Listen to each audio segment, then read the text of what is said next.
My name is Derek Ham. I'm from Carnegie Mellon University, where I direct the Entertainment Technology Center. And a little bit of what I'm going to talk to you a little bit about is really the magic and the DNA between how our center works. A lot of the pedagogical approach of how we can talk about something like aesthetics from a computational point of view is something I find very unique, something that attracted me to come to Carnegie Mellon.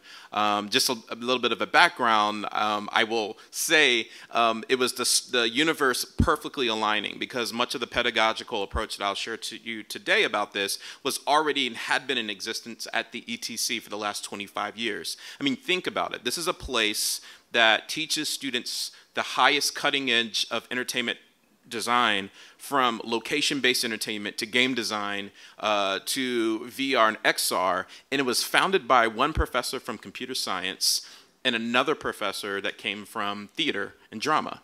So that's a unique pairing. And I think about my personal career. I have degrees in architecture, but I ended up winding a road to MIT for their PhD program in design computation. And again, design and computation, that's what we're here to talk about. Like, how can we talk about things in a creativity from a lens that seems very mathematical or rigorous? And for me, it starts off, and this is really the embodiment of the ETC. It's a place of play. It's a place of enjoyment. But it's a place of creativity. And I've been in conversations with so many people over the last 24 hours talking about AI. We just heard an interesting conversation about AI. But ultimately, what is it about? It's about creativity.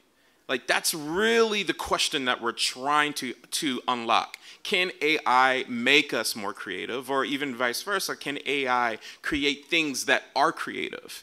Because at the end of the day, it's a good or it's a service, right? We're all here, we're gonna make money. So you're all here making games, it's a good or a service. And the more creative that good or the more creative that service is, the more customers you have, and then it rolls. So for me to say, well, one of the approaches to get there is through a sense of play. Even from setting up an educational environment, setting up a state of play, we know we're gonna be in a state of creativity. And that's been researched over and over again about the things that happen in our brain. When you're playing, think about it. If you're playing a game and you're in that state of play, there are things that are lighting up in your brain, which is the same balance of things that are happening when you're in a creative place. So if you were to come to Pittsburgh and you came to Carnegie Mellon's Entertainment Technology Center, you'll see this woven tapestry of activities. You'll see classes where students are asked to do improv and where they might be juggling, and then they'll be in groups working with clients on a real project, or they'll be at their computer coding. So you look at the juxtaposition of these images I'm showing to you, and for me, they're all forms of play. You cannot separate and say those who are over there coding on the computer is different than me juggling or improv. What we're trying to suggest that it's all creative. And if we can tap you into your brain to get into that certain aspect of creativity, we can be collaborative and we can intertwine. So enough with the left brain, right brain mess, right? Enough of the divisions that say, oh, the artists go over there and the engineers go over there. What we're trying to suggest is a new work economy that weaves these things together. So we can talk about aesthetics, we can talk about the way a program works, we can talk about these things and interweave them without separating and going into our different branches. And so you'll see the types of projects that we make at the ETC are often woven, and we put these teams together intentionally to allow these students, yes, you're going to have a level of expertise, but you're often going to weave back and forth and talk with each other, but it's about creating a common language to get there. So one of the things that I borrowed from my years of architecture, there was an old architect named Vitruvius who came up with a concept that said anything that's good in design has firmness, commodity, and delight. And I think about that is true with any design product or service. And obviously it's true with games. That they should have these three components: firmness, commodity, and delight. What do I mean by firmness? Now, the word of architecture, it comes from the structure. Is it structurally sound? Well, for a game developer and the teams that we put together, does it work, right? And so the debugging process, the functionality process, the frames per second, all of that we would call the firmness. Does that product actually work? The commodity chooses to deal with the usefulness of it. You might think of this as UX. UX, UI, how does a consumer actually play and interact with this system? And we have a strong language and a way to analyze that. The ETC, we use play testing, we play test with community members, we play test with children, we play test, and a lot of you as developers probably know that practice of development. But what about this term called delight? That's often ambiguous. What do we mean by delight? Well, we all know it when we see it. We all know it when we feel it. But how do we teach it? How do we talk about it? How do we untangle and actually code it so that we know what we're talking about when we say something is aesthetically delightful? And remember, when we talk about aesthetics, it's important to note, even though the visual is often the most prominent thing when we talk about aesthetics, this deals for how things touch, how things feel, audio, even narrative design. There is a certain aesthetic beyond all of this. And what I argue is, yes, being a playful community allows us to untangle this, but there's also an approach to it that's computational that I'll address. Now, I've been using this word play a lot, and in my studies years ago, I was looking at different ways people talked about play and play economies, and there's a great book by Roger Kawa. He talks about every form of play has agon, alia, mimicry, and ill-links. And there's definitely been other scholars who talk about play in general. I think this is a great guide for any developer to think about play in this way. Agon is this type of play where two things are in tension against each other. It's any type of play of person versus person or person versus time. Think about the struggle. Alia is a game of chance.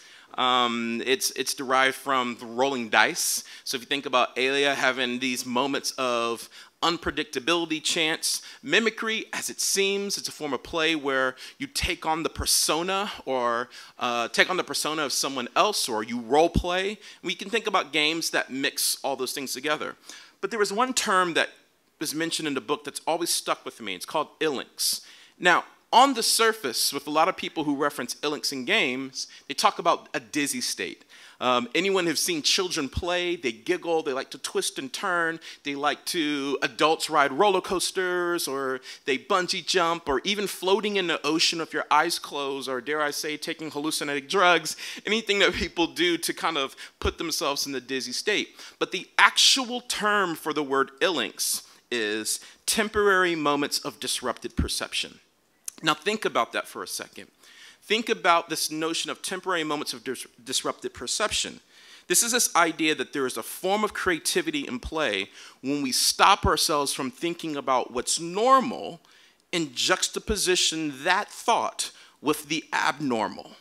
And we often do this in teams, like pause. We know what you're doing. We know what you're trying to do. We flip it on its head. We turn it around. That's a form of ill-links that requires you to really think about the process and the way you're thinking, and from an approach that's very calculative. Now, this term calculation is interwoven with this term computation. Was derived by an MIT professor named George Steiny. He wrote a great book called Shape. Full disclosure, he was my doctoral advisor. What he began to talk about that and he invented this thing called shape grammars in the late 70s, saying that, hey, anything that's an aesthetic system really could be broken down to a set of grammars and rules, and furthermore can be expressed algebraically. Now, before anyone jumps out of the room, we're not going to go through algebra, and I'm not going to pull out all the x goes to t and x of all of that. That's for another day, another time. I'm going to shrink that down and try to let you see it as a heuristic to understand how you can talk about aesthetics. Because what I find is that everything that George breaks down in this system of how aesthetics works truly is done intuitively oftentimes by artists. And what I try to suggest is, like, pause before you intuitively take over the screen and start moving and gesturing to create the character or the environment that way. Can you pause and break it down to a set of rules? What's actually happening there?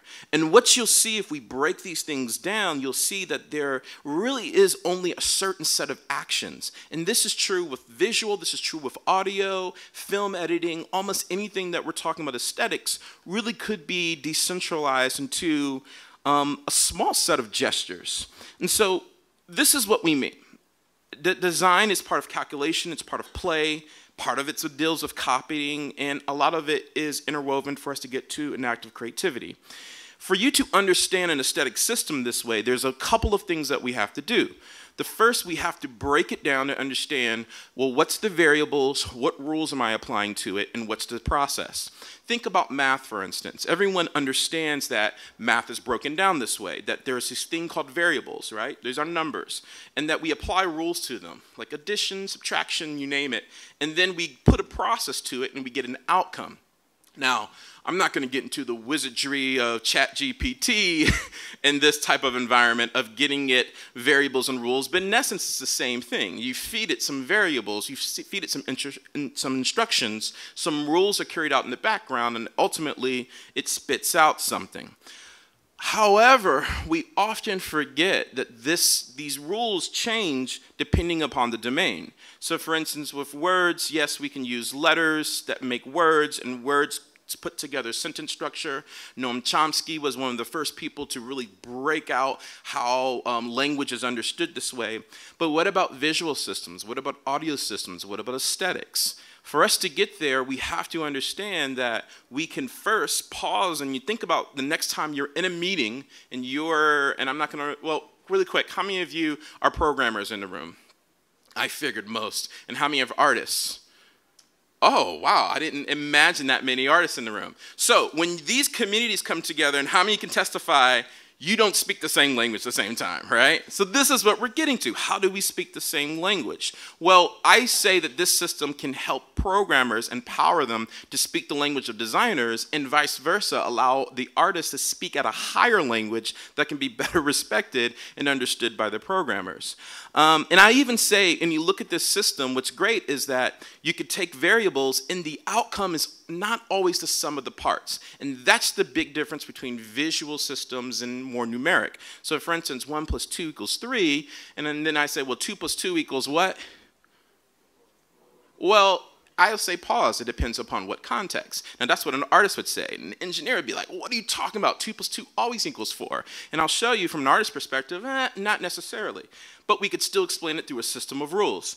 So a shape grammar would work like this. Imagine you see something that's called a variable as a shape here, and I apply a rule that says take that shape, copy it, and move it, or take that shape and just move it.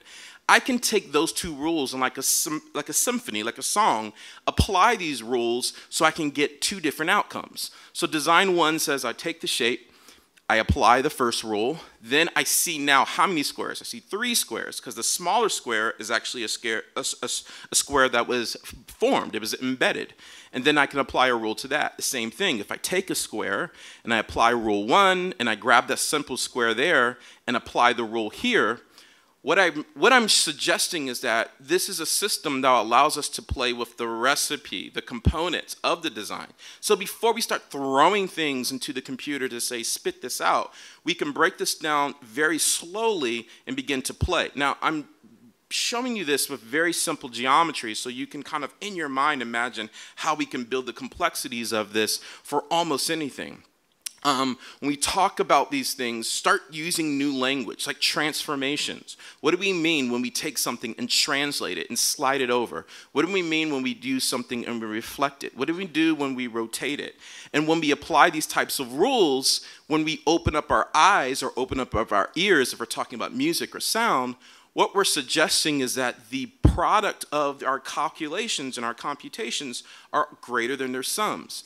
And so we might be talking about an irregular hexagon here, if this shape up here, but ultimately when we start playing with it, we can pause the conversation and say, well, let's start talking about the squares and the triangles. Now, again, using this as a heuristic, any programmer would say, what are you talking about squares and triangles? We didn't calculate that. That's not what the input was. And any artist would look at this and say, absolutely, we're talking about squares and triangles. Look at the squares and triangles, they're right in their face. And then to go even further to answer that question about, well, 2 + 2, does it always have to equal 4? And I say, well, it depends about the context, because you look, if we're dealing with shapes, 2 + 2 technically could equal 5. So these types of heuristics are important when we start thinking about this approach to a conversation about aesthetics.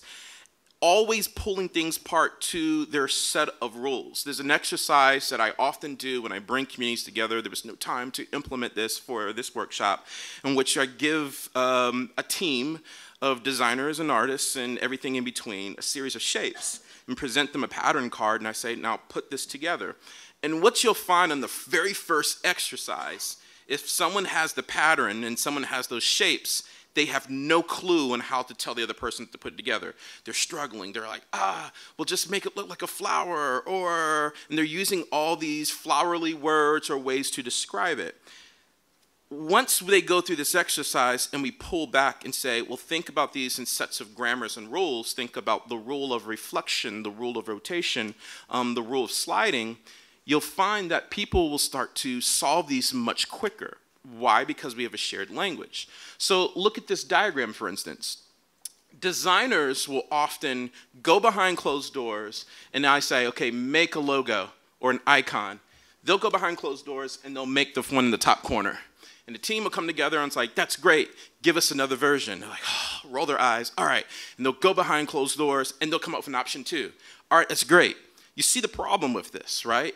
Exponentially, you can only do one thing. And I would dare even say, even if you said, well, feed it again, feed the data, use Midjourney, do it again and again. Well, what are you doing to track between design 1 and design 2? If we're not careful, we're just getting it to spit out things. It's the same problem as telling the designers to go behind rooms to do things. So there has to be a better shared language or a better approach. This approach, computationally, when you start thinking about design systems, says, don't produce an end product, produce a system that can produce the product, which means you create the variables, create the rules, and execute it. So if you look at the difference between design 1, 2, and 3, at the end, visually they look different, but if you look at the rule system, it's the exact same rule system, because all we're doing is sliding that point around, sliding the point around, and still executing the same rule. So the future of the conversation between aesthetics, between the artists and the programmers, or the artists and the engineers, has to do with a language of grammars and rules. We have to slow down and allow artists to be reflective about their work, to understand this is what I actually have provided. And when we start doing that, you'll find that people who aren't the so-called artists might now have a new empowerment to look at design and offer their own suggestions, because how hard is it for them to then play with the recipe? Add a little bit of more of that element, talking about very concrete language that can then lead to multiple results. What I love about this too is, again, I mentioned this earlier about seeing the squares and the triangles, is that it doesn't matter how complex a system is. Ultimately, it can be subtractive and reductive, and it can be additive. So if you look at the design in the center, if you use your eyes, you can see it decomposed to 2 different assets. And both are true. Both are mathematically true. Both are logically true. It's like, how do we come to that design in the center? One person might say it's done by applying these rules of rectangles. Another person might say it's done by applying these irregular hexagons. And both are true. That is what I love about these conversations. It's not binary. It's not yes, true, or false. It's both and. That's what we treat at the ETC when we teach improv. It's both and. It's how do we still have a firm, concrete language to talk about something, and with that still can have multiple explanations for the end product. And so this has been done and studied with analyzing pieces of art, pulling out grammars and rules. One of the things that's interesting, I think the future for more robust rule systems, obviously using AI, is the ability to translate between systems. That's something we've yet to see. Instead of feeding it text to give me a text prompt, or feeding text to give me audio, feeding it music to give me audio, or feeding audio music to give me form, right? These are very complex things, I think, is the true future. But it's really, whether we're talking about character design, and Disney artists have done this for years, animators have been doing this for years, it all still boils down to these grammar sets.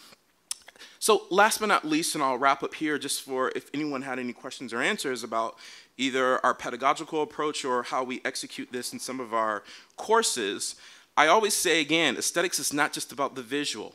A lot of my work that I've done personally as a developer in VR has been about me spending lengths of time trying to develop grammars and rules of what makes a great XR experience. And without the same kind of grammars, can I like look at things like lighting conditions, sound conditions, spatial conditions, and then interwove them with my targeted emotional state, and then as an execution of the playable actions and user experience. So again, for me, I can't approach any design project without asking myself first, what are the variables, what are the rules? And that's what I begin to play with. I never just jump to the end. I play with the recipe, if you will. And playing with the recipe allows you to get broader things. Again, spatial rhythm. It's a recipe. When I think about the VR experiences I've made, I first start with the taxonomy of, okay, what's a spatial environment? Big open spaces, high on the mountain, narrow. And I give these things language, I code them, I give them names. So when I'm talking with a team, we're talking about it not just fluffy, I feel this way, it looks this way.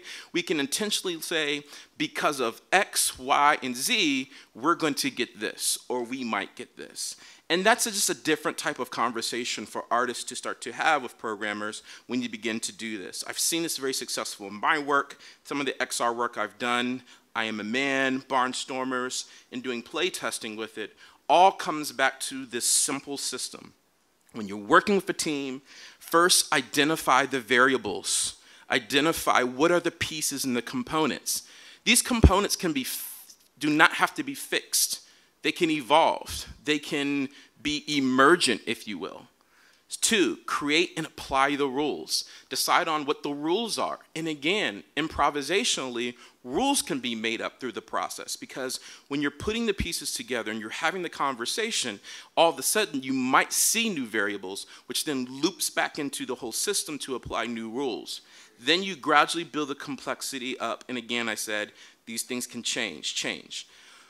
Ultimately, I think this is the DNA of really what makes stronger conversations about aesthetics in teams. This is the pedagogical approach that I have been doing for years. It's what we capture at the Entertainment Technology Center, at Carnegie Mellon. And ultimately, I dare you, if you start talking this way and approaching aesthetics this way, at the very least, you're going to have such more constructive conversations between artists, programmers, and engineers. Thank you.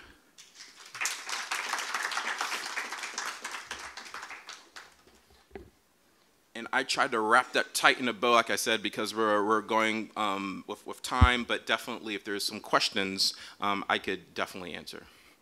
Yeah. Thank you so much. Really exciting to see someone is talking about this. Like generally in games, we don't talk about aesthetic in this sense. We talk about aesthetic in a visual sense. So I was just wondering about, like, how do you take care of the element of drama when you look at aesthetic from a computational point of view? Because then it becomes very emergent, like in a sense that the set of variables moving and becomes emergent in a particular kind of, you know. You said drama? Drama, yeah. Yeah.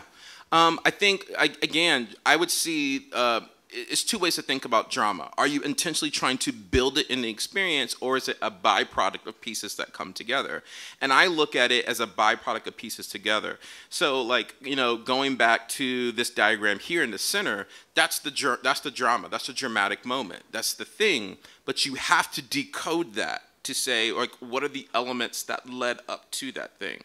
And so the true meaningful conversation has to do with really encoding all the information, saying the sound, and even talking about sound, each of those elements can be broken down to the variables, the pitch, the notes, the connotations, right? That's a component of it.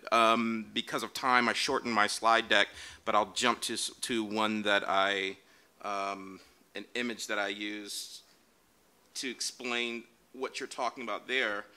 And it's this one right here.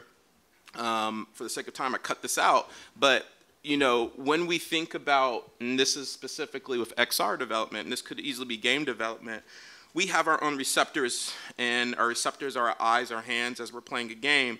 But when we get to step 3, most people look at it only as you experience something, you process it, and you do something else. And I always say, well, pause. There's two systems that are coming to your head at this processing side.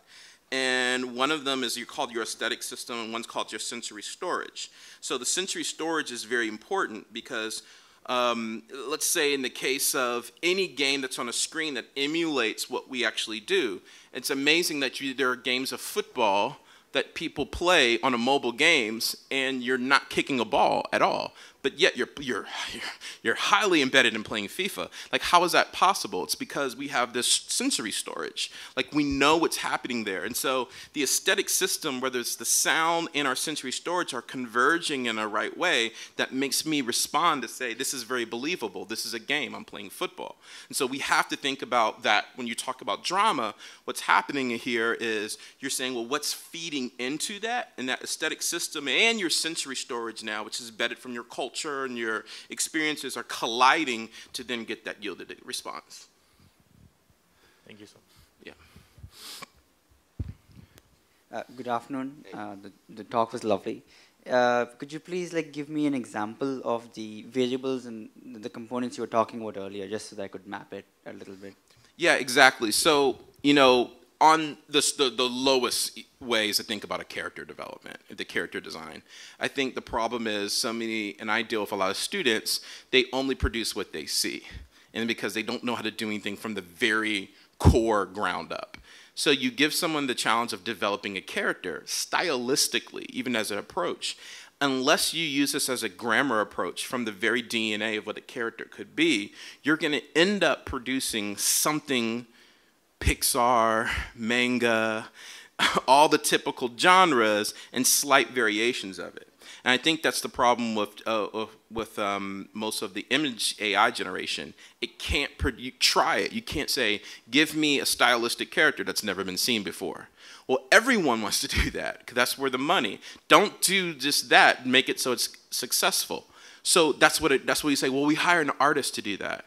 Well, an artist will do this. It'll start with the grammar. Well, what do I need for a face? I need eyes. I need a head. I need ears.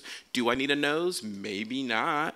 Several characters don't have noses because you're playing with a grammar system. What if I take off the ears? What if I leave the nose? If I straighten it? So what happens is those become the rules that you play with, but then ultimately you then use that as a language to style out your whole universe.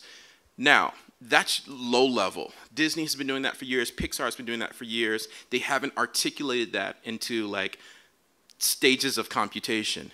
What I'm suggesting is don't stop there for game development. It's the matching of that with personality, with the sound, with the movement. That's where the richness comes in. But oftentimes we're not talking about it at that depth of a level.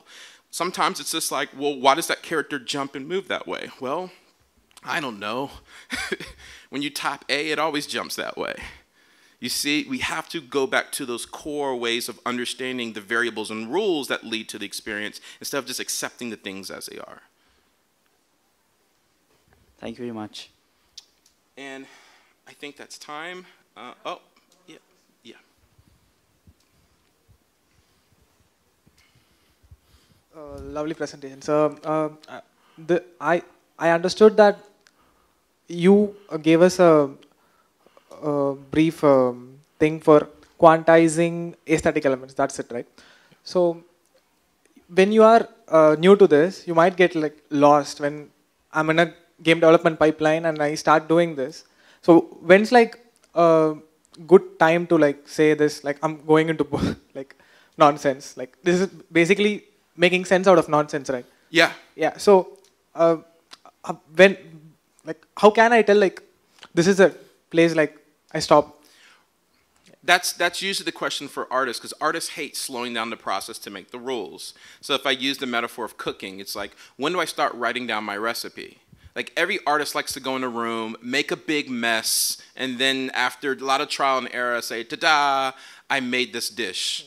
And you say, well, how did you make that dish? And they're like, well, look at the mess. Can't you see? I just had years. No, what were the stages? What did you put into it?